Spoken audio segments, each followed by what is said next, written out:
Morning friends, welcome to my YouTube channel advocate Amit Kumar Gupta.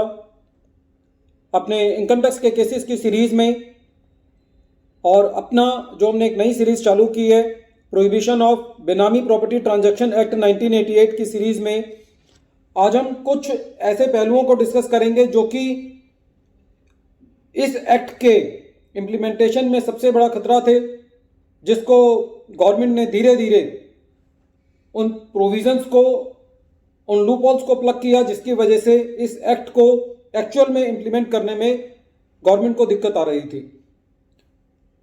मोटे तौर पे जो पहले 1988 के अंदर जो एक्ट लाया गया उसके अंदर खाली 9 सेक्शंस थे, लेकिन अब जो एक्ट है जो कि 2016 के अंदर 1 नवंबर 2016 से लाया गया, उसके अंदर 72 सेक्शंस हैं और टोटल प्रोहिबिशन ऑफ बेनामी प्रॉपर्टी ट्रांजैक्शन एक्ट 1988 के अंदर 8 चैप्टर्स हैं। फ्रेंड्स, जो बेनामी प्रॉपर्टीज और बेनामी ट्रांजैक्शंस हैं उनको कर्ब करने का जो सबसे सही तरीका था वो ये है कि जो भी बेनामी प्रॉपर्टी है उसको कन्फिस्केट कर लिया जाए, उसको गवर्नमेंट अपने कब्जे में ले ले। लेकिन उसके लिए कुछ ऐसे कॉन्स्टिट्यूशन के अंदर प्रावधान थे जिसकी वजह से गवर्नमेंट जो है वो उन प्रॉपर्टीज को कन्फिस्केट नहीं कर पा रही थी। उदाहरण के तौर पर जो राइट टू प्रॉपर्टी है वो article 19 sub article 1 clause F और article 31 of the constitution of India के मुताबिक एक फंडामेंटल राइट था। तो सबसे पहले तो गवर्नमेंट ने कॉन्स्टिट्यूशन के इन दोनों आर्टिकल्स को खत्म किया, जिन्होंने राइट टू प्रॉपर्टी को एक कॉन्स्टिट्यूशनल राइट की डेफिनेशन से बाहर निकाल करके एक लीगल राइट की डेफिनेशन दे दी कि फंडामेंटल राइट नहीं है, यदि कानून चाहे तो इस राइट को आपसे ले सकता है। एक सुप्रीम कोर्ट के जज हुए हैं, उन्होंने एक बहुत बढ़िया बात कही। According to the chief justice of India in the case of IC Golaknath opine that it was an error to place the right to property in the chapter of fundamental rights. उन्होंने ये कहा कि ये एक गलती थी कि हमारे कॉन्स्टिट्यूशन के अंदर राइट टू प्रॉपर्टी को एक फंडामेंटल राइट के अंदर डाल दिया गया। The right to property is no longer a fundamental right, instead it is a constitutional और ह्यूमन राइट। अब राइट टू प्रॉपर्टी जो है वो एक फंडामेंटल राइट नहीं है, ये एक ह्यूमन राइट है, जो कि सरकार यदि चाहे तो कानून के प्रोसीजर को फॉलो करके उस राइट को ले सकती है और उस प्रॉपर्टी को आपसे ले सकती है। The right to property has never belong to the category of natural rights. अब ये कहा गया है कि जो राइट टू प्रॉपर्टी है वो कभी भी एक नेचुरल राइट जो है वो नहीं हुआ है। Right to property is created by law and can be extinguished by the law. हम प्रॉपर्टी जो खरीदते हैं, ये कानून हमको प्रॉपर्टी खरीदने का अधिकार देता है और कानून ही हमसे ये अधिकार जो है वो ले सकता है। एक कोड ऑफ सिविल प्रोसीजर 1908 का एक सेक्शन है, section 66 of the code of civil procedure was repealed on after this debate come that the right to property should be transferred from fundamental right to the legal right. Section 66 of the Code of Civil Procedure was about that according to this section, certified purchase was conclusive and shall not be challenged. According to Section 66, it did not bar benami and did not put any restriction on such transactions.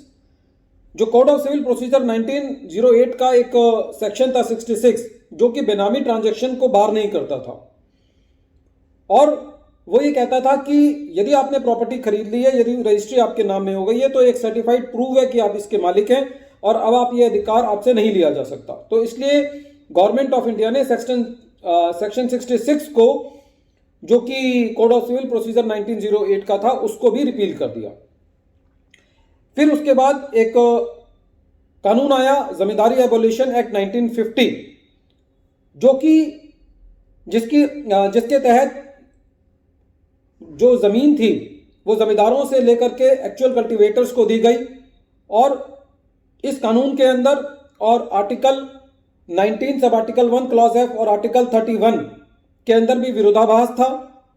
इसीलिए constitution के article 19 sub article 1 clause F और 31 को भी abolish कर दिया गया। Article 31 sub article 1 और article 31 sub article 2 used to deal with entirely two different topics before its repeal.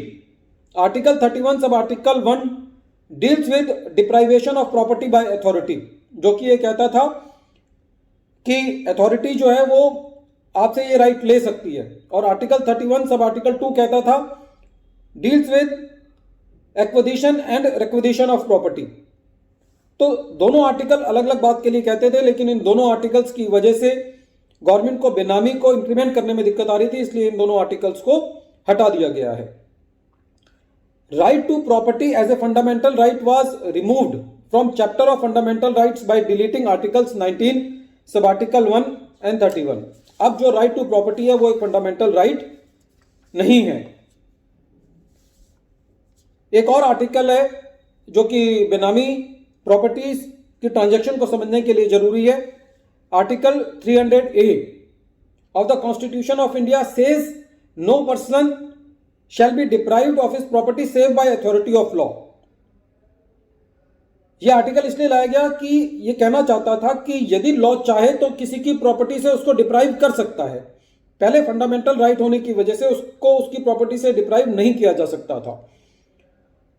So Article 300A says that by the authority of the law, the government can deprive a person from his right to property, and it was inserted through 44th Amendment of the Constitution in 1978. Now the Constitution does not specifically provide the right to acquire, hold and dispose of property and does not provide express provision for compensation. ये बड़ी एक समस्या थी कि यदि legislature बेनामी के अंदर प्रॉपर्टी को कन्फिस्केट करना चाहता है तो उसको कंपनसेशन देना पड़ रहा था। तो इसीलिए जो राइट टू कंपनसेशन है उसको भी हटा दिया गया है कि अब यदि कोई प्रॉपर्टी गवर्नमेंट बेनामी के अंदर टेक ओवर करती है, कन्फिस्केट करती है, तो कोई भी कंपनसेशन जो है वो नहीं दिया जाएगा। Now state is empowered to acquire private property when it comes to public good. यदि स्टेट को ऐसा लगता है, सरकार को ऐसा लगता है कि यदि ये जनहित के लिए जरूरी है कि किसी की प्रॉपर्टी को एक्वायर करना, तो वो उसको कर सकती है। एक और सेक्शन था इनकम टैक्स एक्ट का जो कि बेनामी ट्रांजैक्शंस एक्ट को लागू करने में एक बहुत समस्या बन रहा था। सेक्शन था 281A, जो ये कहता था कि यदि आपने बेनामी प्रॉपर्टी की ट्रांजैक्शंस को रिपोर्ट कर दिया है तो then it is okay, but now this section has also been deleted from the Income Tax Act. Parliament also repealed Article 81, 82 and 94 of the Indian Trust Act 1882 to stop misuse, misleading and fraud by बेनामी transaction. जो trust act है, trust act के अंदर ये होता है कि काफ़ी सारे लोगों को ट्रस्ट एक्ट के मुताबिक किसी और के नाम पर प्रॉपर्टी रखने का अधिकार होता है। तो इन तीनों ट्रस्ट एक्ट के इन तीनों सेक्शंस को भी डिलीट कर दिया गया, जो कि प्रोहिबिशन ऑफ बेनामी प्रॉपर्टी ट्रांजैक्शन एक्ट 1988 को इंप्लीमेंट करने के बीच में एक बहुत बड़ी बाधा थे। द बेनामी transaction prohibition act 1988 did not specify any provision for wasting of confiscated property and procedure for appeal. जो पुराना लॉ था जो 1988 में आया था, वो कैसे प्रॉपर्टी को कन्फिस्केट करना है, किस तरीके से गवर्नमेंट उसको एक्वायर करेगी, इसके बारे में कुछ नहीं कह रहा था। लेकिन अब जो नया एक्ट है उसके अंदर सारा प्रोसीजर और रूल्स दिए हुए हैं। 1988 के बाद जब ये 1988 में कानून आया तो करीबन 28 साल ये कानून जो है वो ठंडे बस्ते में पड़ा रहा। 13 मई 2015 को बेनामी ट्रांजैक्शन प्रोहिबिशन बिल 2015 इंट्रोड्यूस किया गया लोकसभा में, जब हमारे फाइनेंस मिनिस्टर अरुण जेटली साहब थे, और उसको 1 नवंबर 2016 से लागू किया गया। The new benami law contains stringent penal consequences for anyone who enters into any Benami transaction on and after effective date of 1st November 2016। जो बेनामीदार है, जिसके नाम में प्रॉपर्टी है, जो बेनिफिशियल है, उन दोनों के लिए, और कोई ऐसा आदमी जो कि इसको इन ट्रांजैक्शंस के भी को फैसिलिटेट करता है, उन सब के लिए बहुत ही पीनल प्रोविजंस हैं, जेल का प्रावधान है। पूरी की पूरी प्रॉपर्टी को कन्फिस्केट कर लिया जाएगा। प्रॉपर्टी की मार्केट वैल्यू का 25% जो है वो आपके ऊपर पेनल्टी लगाई जाएगी। इतने स्ट्रिक्टेंट प्रोविजंस ला गए हैं क्योंकि खाली इन्हीं प्रोविजंस को ला करके बेनामी ट्रांजैक्शंस को डिमोरलाइज किया जा सकता था। द प्रोहिबिशन ऑफ बेनामी transaction act 1988 has come a long way since incorporation. 1988 में लाया गया था, लेकिन इसके अंदर जो जान फूकी गई वो 1 नवंबर 2016 से फूकी गई। The act of 1988 failed to bring in the machinery which was later tried to be brought in by various bills which lapsed latest being introduced in 2015।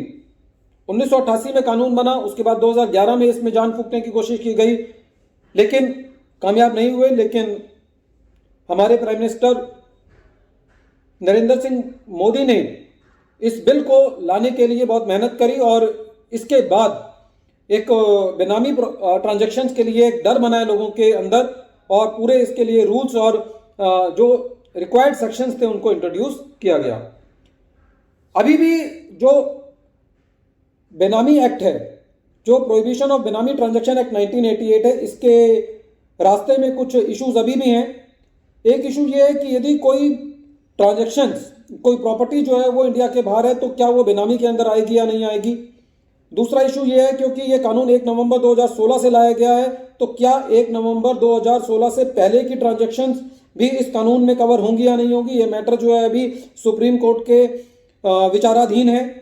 और तीसरा इशू ये है कि कुछ दूसरे एक्ट्स जैसे इनकम टैक्स एक्ट हो गया, ब्लैक मनी एक्ट हो गया, कंपनी लॉ हो गया, तो इनके साथ इस एक्ट का क्या इंटरप्ले होगा, ये भी एक थोड़ा सा इशू देखने वाला है।